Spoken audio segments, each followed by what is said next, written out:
Namaku Fajar, usiaku 24 tahun, dan selama hidupku aku selalu percaya bahwa setiap orang punya masanya sendiri untuk berhasil.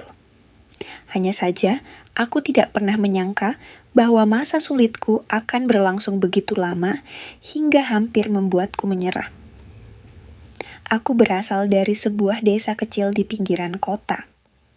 Setelah Pak Hendra, ayahku, meninggal karena sakit, Bu Sulastri menjadi satu-satunya tulang punggung keluarga dengan berjualan gorengan di depan rumah.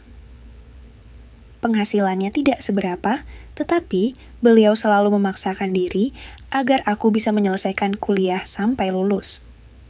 Sayangnya, ijazah yang selama ini kuanggap sebagai tiket menuju kehidupan yang lebih baik, ternyata belum mampu mengubah keadaan.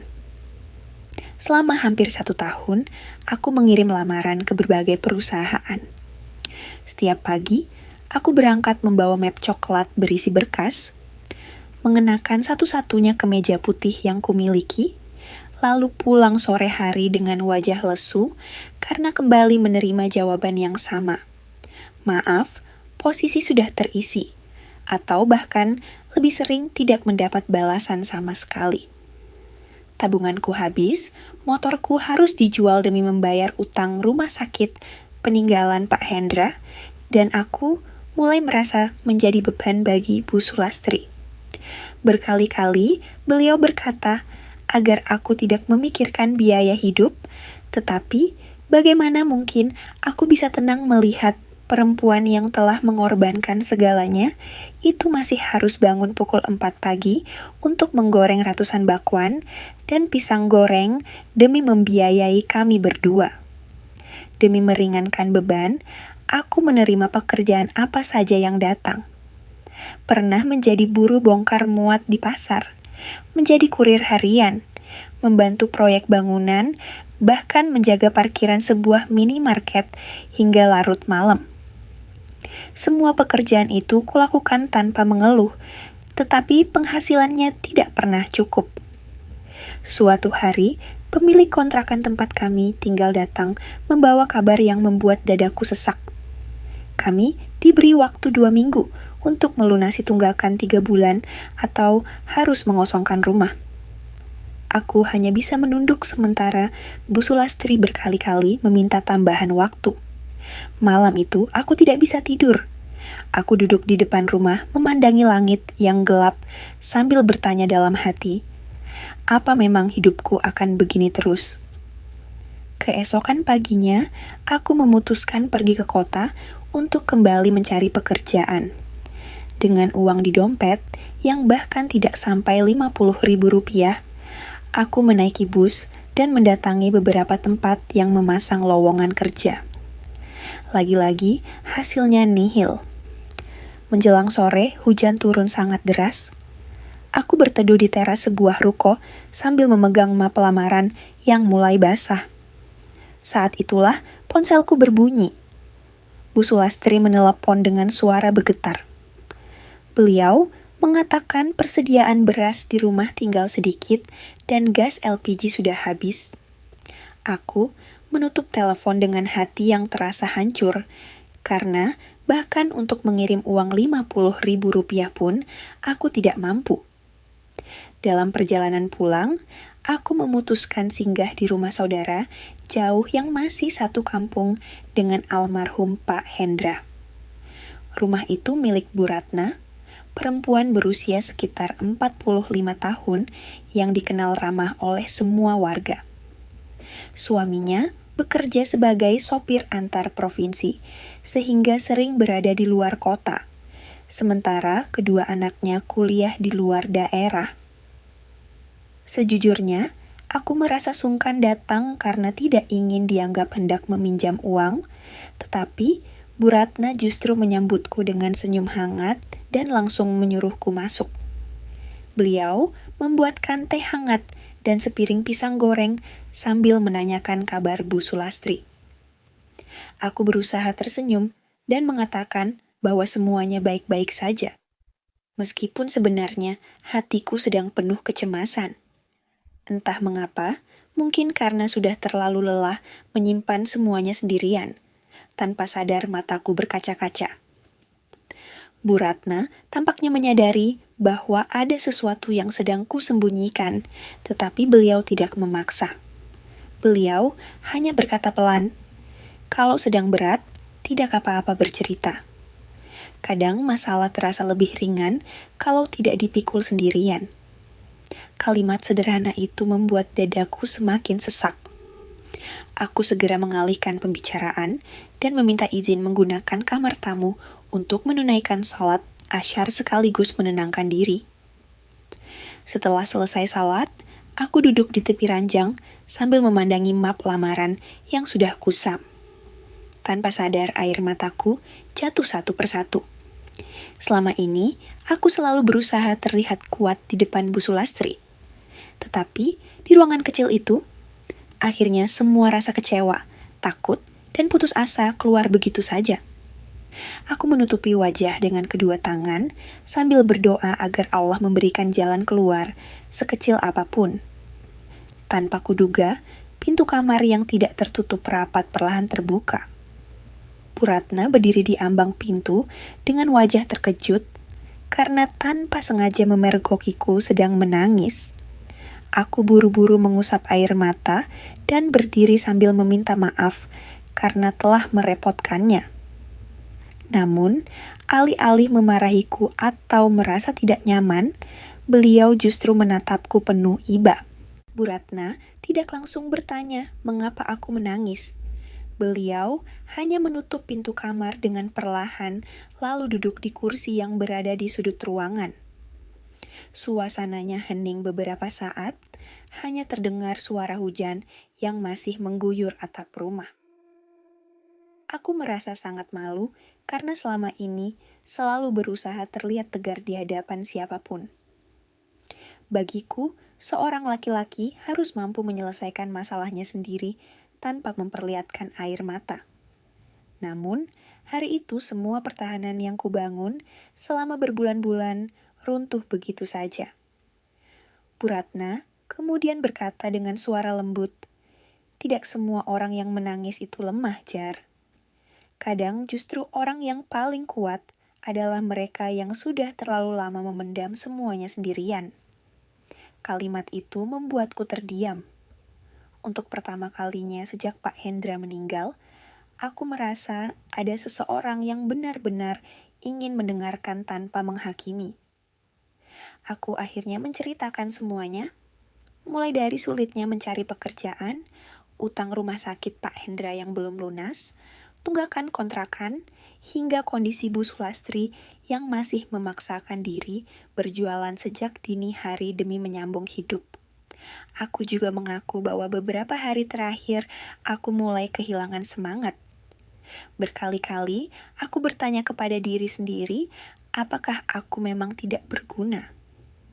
Apakah semua perjuanganku selama kuliah hanya akan berakhir menjadi tumpukan ijazah yang tidak pernah dilirik perusahaan?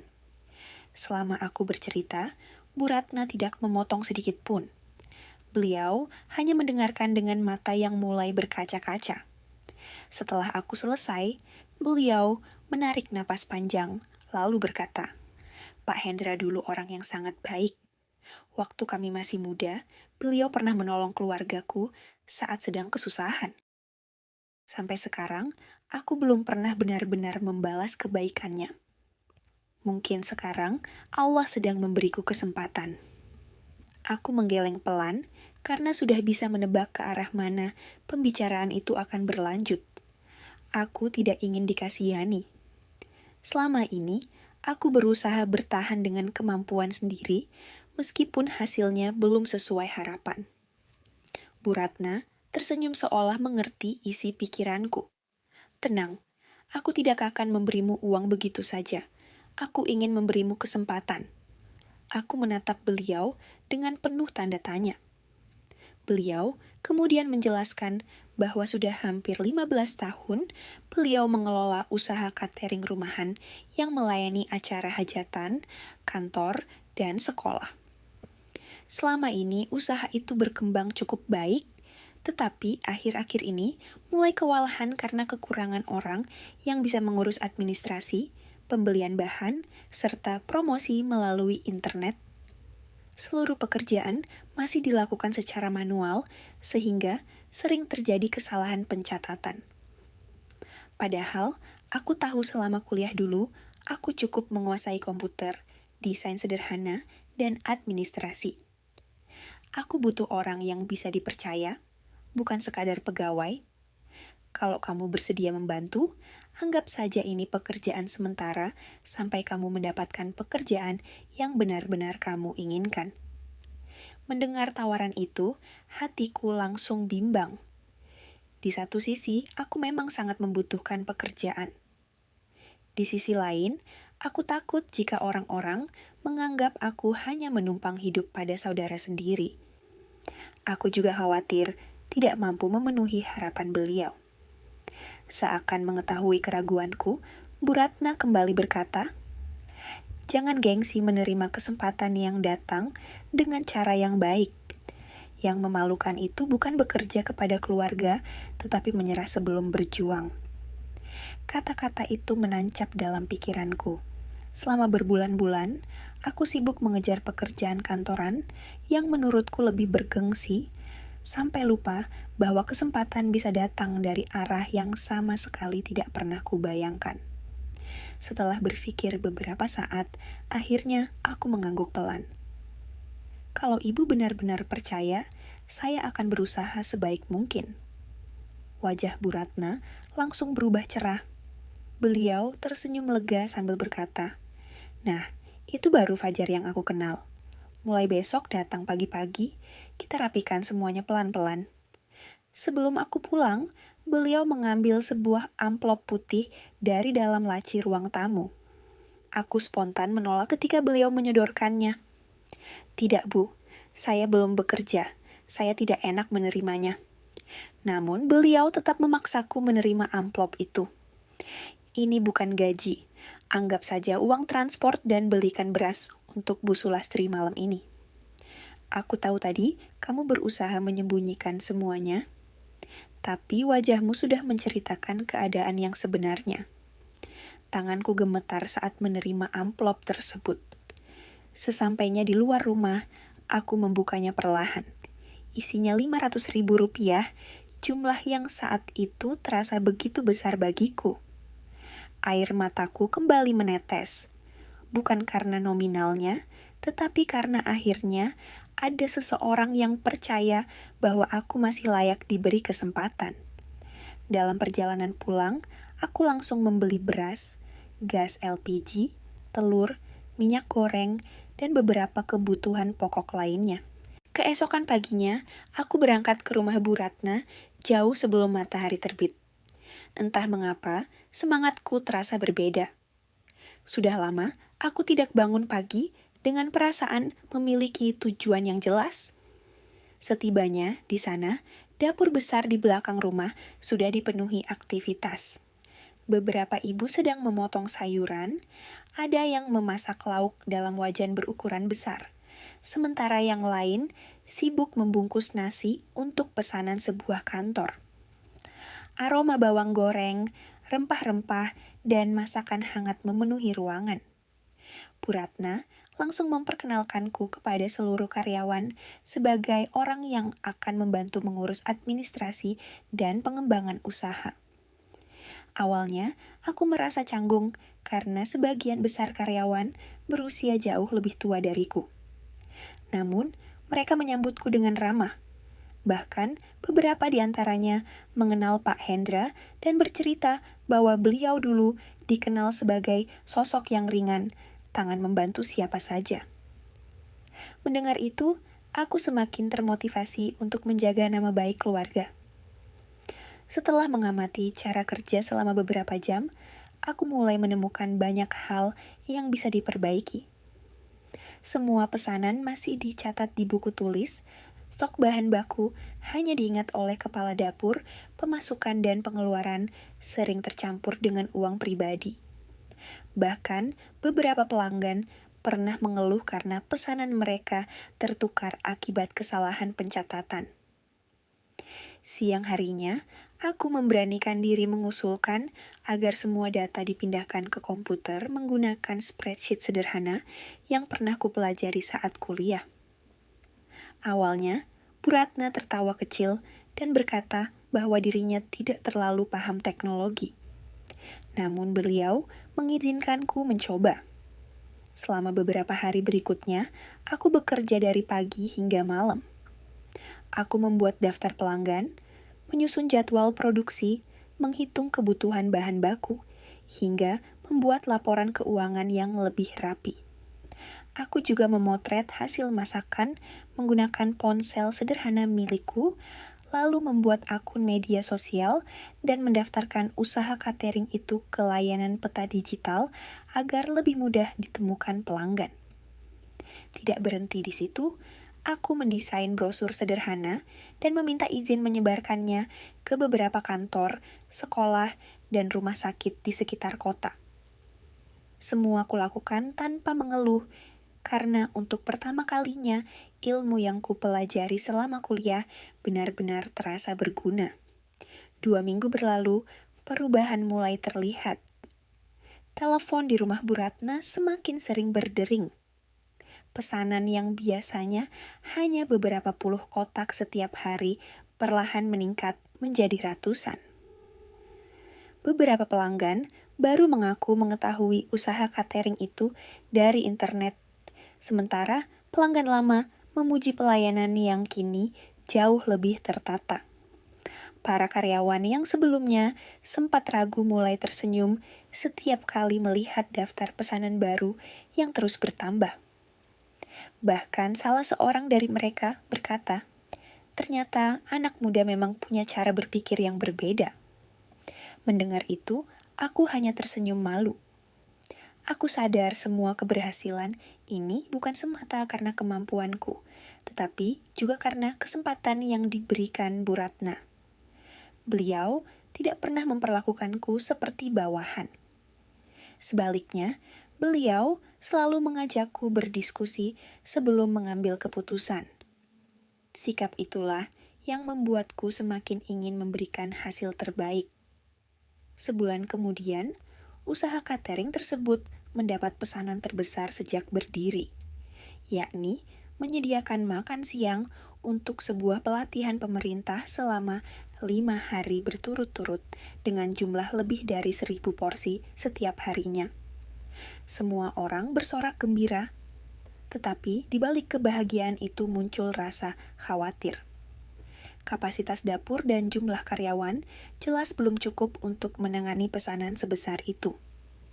Banyak yang menyarankan agar pesanan ditolak karena takut mengecewakan pelanggan jika tidak sanggup memenuhi target. Aku meminta waktu semalam untuk menghitung semuanya. Sepanjang malam, aku membuat jadwal produksi, membagi jam kerja, menghitung kebutuhan bahan, hingga menyusun alur distribusi agar tidak terjadi keterlambatan. Keesokan paginya, aku mempresentasikan rencana tersebut kepada Bu Ratna dan seluruh tim. Mereka mendengarkan dengan serius, lalu akhirnya sepakat mencobanya. 5 hari berikutnya menjadi hari-hari paling melelahkan sekaligus paling membanggakan dalam hidupku. Kami hampir tidak memiliki waktu istirahat. Aku ikut mengangkat beras, membantu membungkus nasi, mengantar pesanan, bahkan membersihkan dapur ketika semua pekerjaan selesai. Tidak ada pekerjaan yang kuanggap terlalu rendah. Yang ada di pikiranku hanyalah memastikan kepercayaan pelanggan tidak dikhianati. Alhamdulillah, seluruh pesanan selesai tepat waktu tanpa satupun keluhan. Bahkan, pihak penyelenggara memuji kualitas makanan dan ketepatan pengirimannya. Mereka mengatakan akan kembali menggunakan jasa catering Bu Ratna untuk kegiatan berikutnya. Mendengar kabar itu, seluruh karyawan bertepuk tangan sambil saling mengucapkan selamat. Bu Ratna hanya menatapku sambil tersenyum bangga. Malam itu, aku pulang ke rumah dengan langkah yang terasa jauh lebih ringan dibandingkan beberapa bulan sebelumnya. Amplop yang diberikan Bu Ratna kusimpan rapi di dalam tas. Tetapi sepanjang perjalanan pikiranku justru dipenuhi rasa syukur. Sesampainya di rumah, Bu Sulastri sedang melipat dagangan yang belum habis terjual. Wajahnya tampak lelah, namun senyumnya tetap sama seperti dulu. Senyum yang selalu berusaha menenangkan meski hidup berkali-kali mengujinya. Aku duduk di samping beliau, mengeluarkan amplop itu, lalu menyerahkannya tanpa berkata apa-apa. Bu Sulastri membukanya perlahan, dan seketika matanya membesar. Tangannya gemetar saat melihat jumlah uang yang ada di dalamnya. "Nak, ini dari mana?" tanyanya lirih. Aku pun menceritakan semua perkembangan usaha catering Bu Ratna, bagaimana pesanan terus bertambah, bagaimana seluruh tim bekerja siang malam menyelesaikan proyek besar, hingga bagaimana Bu Ratna menghargai kerja kerasku, bukan karena rasa iba, tetapi karena hasil yang benar-benar terlihat. Belum sempat aku menyelesaikan cerita, Bu Sulastri sudah menangis haru. Beliau memelukku erat sambil berkata, "Pak Hendra pasti bangga melihatmu sekarang. Jangan pernah merasa gagal hanya karena jalanmu lebih panjang daripada orang lain." Kalimat itu membuat air mataku ikut jatuh. Selama ini, aku terlalu sibuk menyalahkan keadaan, hingga lupa bahwa Allah tidak pernah menutup semua pintu sekaligus. Kadang Dia hanya mengarahkan kita menuju pintu yang tidak pernah kita lihat sebelumnya. Keesokan harinya, hal pertama yang kulakukan adalah melunasi tunggakan kontrakan yang selama ini menghantui pikiran kami. Pemilik kontrakan yang sebelumnya terlihat dingin kini tersenyum dan bahkan meminta maaf karena sempat menekan kami. Setelah itu, aku mengajak Bu Sulastri membeli kebutuhan rumah yang selama ini selalu kami tunda, mulai dari memperbaiki atap yang bocor, mengganti kompor yang sudah rusak, hingga membeli kasur baru karena kasur lama sudah sangat tipis. Tidak ada barang mewah yang kubeli. Bagiku, melihat Bu Sulastri bisa tidur nyenyak tanpa harus memikirkan utang adalah kemewahan yang tidak bisa dinilai dengan uang. Hari-hari berikutnya berjalan semakin baik. Berkat sistem yang kami bangun bersama, usaha catering Bu Ratna berkembang pesat. Kami mulai menerima pesanan dari perusahaan-perusahaan besar, sekolah, hingga acara pernikahan. Bahkan beberapa pelanggan datang dari luar kota karena melihat ulasan positif di internet. Bu Ratna kemudian mengajakku berdiskusi mengenai rencana membuka dapur produksi kedua agar kapasitas usaha bisa meningkat. Beliau tidak lagi menganggapku sebagai pegawai, melainkan sebagai partner yang pendapatnya selalu didengar. Kepercayaan itu menjadi tanggung jawab besar yang berusaha kujaga sebaik mungkin. Beberapa bulan kemudian, Bu Ratna kembali memanggilku ke ruang tamu. Kali ini bukan untuk memberikan amplop, melainkan sebuah map berisi dokumen kerjasama. Dengan senyum hangat, beliau berkata, "Mulai hari ini, kamu bukan hanya membantu usahaku. Aku ingin kamu menjadi bagian dari usaha ini.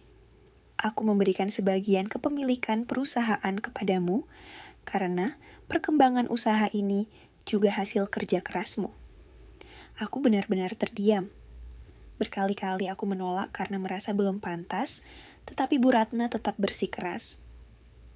Menurutnya, usaha yang berkembang tidak hanya membutuhkan modal, tetapi juga orang yang jujur, mau belajar, dan tidak mudah menyerah. Beliau melihat semua itu ada dalam diriku. Aku akhirnya menerima keputusan tersebut dengan satu janji, bahwa aku akan menjaga amanah itu sebaik mungkin. Beberapa tahun berlalu, kehidupan kami berubah jauh dari sebelumnya. Bu Sulastri tidak lagi harus berjualan gorengan sejak subuh. Aku membelikan beliau sebuah rumah sederhana yang selama ini hanya menjadi impian. Setiap kali melihat beliau duduk santai di teras rumah, sambil tersenyum menikmati secangkir teh hangat, aku selalu teringat masa-masa ketika kami harus menghitung sisa beras untuk makan esok hari. Usaha catering yang dulu hanya melayani pesanan kecil kini telah mempekerjakan puluhan orang dari lingkungan sekitar, termasuk beberapa pemuda yang pernah mengalami nasib sepertiku. Sulit mendapatkan pekerjaan meski sudah berusaha kemana-mana. Aku sengaja membuka kesempatan bagi mereka karena aku tahu rasanya ditolak berkali-kali dan merasa tidak lagi memiliki harapan. Di setiap wawancara kerja, aku tidak pernah hanya melihat ijazah atau pengalaman. Aku lebih memilih orang yang mau belajar dan memiliki kemauan untuk bangkit. Semua itu berawal dari pelajaran yang diberikan Bu Ratna kepadaku. Suatu sore, ketika kami sedang duduk menikmati teh di halaman rumah produksi yang baru, aku bertanya kepada beliau tentang satu hal yang sejak dulu membuatku penasaran. Bu, kenapa waktu itu ibu langsung percaya sama saya? Padahal, saya datang tanpa membawa apa-apa.